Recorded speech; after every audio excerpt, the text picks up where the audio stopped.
नमस्कार मित्रांनो.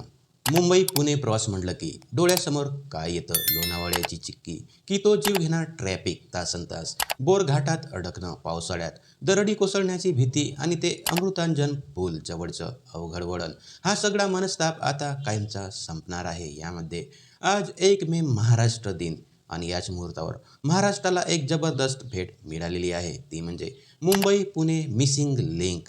10 ते 20 नाही तर तब्बल 6,700 कोटी रुपये खर्चून तयार झालेला हा प्रकल्प नेमका काय आहे? या प्रकल्पामुळे तुमचा अर्धा तास कसा वाचणार आणि जगातील सर्वात रुंद बोगदा भारतात कसा तयार झालेला आहे?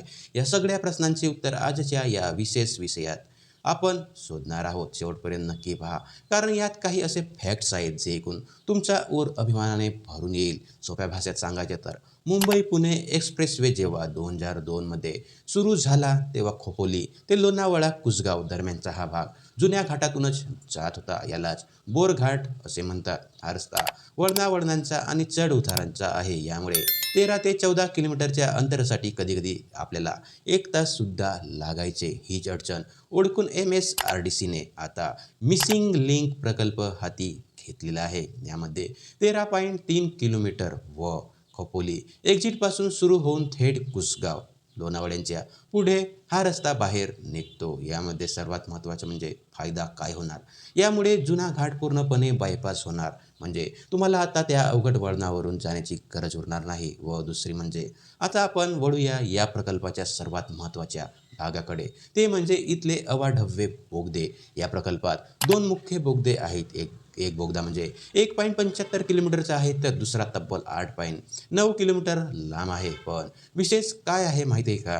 हे बोगदा 23.5 मीटर रुंद आहे. जगातील सर्वात रुंद बोगदे मानलेले जात आहे. त्याची नोंद गिनीज वर्ल्ड रेकॉर्डमध्ये होऊ शकते. पण एकाच वेळी 4 गाड्या शेजारी जाणे हे आरामात धावू शकतील एवढीही जागा यामध्ये निश्चितच आहे. लोणावळा तलावाच्या खालून रस्ता. मित्रांनो, हे ऐकून तुम्ही थक्क व्हाल. हा बोगदा लोणावळा तलावाच्या तब्बल 170 फूट खालून जातो. विचार करा, वर पाणी आणि खाली हायवे. इंजिनिअरिंगची ही किती मोठी आव्हान आहे. यामध्ये बोगद्यापासून बाहेर आल्यावर तुम्हाला दर्शन होईल एका भव्य पुलांचं. टायगर व्हॅली ब्रिज हा एक केबल स्टेड ब्रिज आहे. जसा मुंबईच्या वांद्रे वरळी सीलिंग. याची उंची जमिनीपासून साधारणतः 100 मीटर म्हणजे 328 फूट आहे. तर याचे पिलर्स 182 मीटर उंच आहेत. म्हणजे स्टॅच्यू ऑफ युनिटीच्या उंचीच्या आसपास. लोणावळ्याच्या दऱ्याखोऱ्यातून जाताना हा पूल एखाद्या परदेशातील रस्त्यांसारखा वाटतो. निसर्गाची हानी टाळण्यासाठी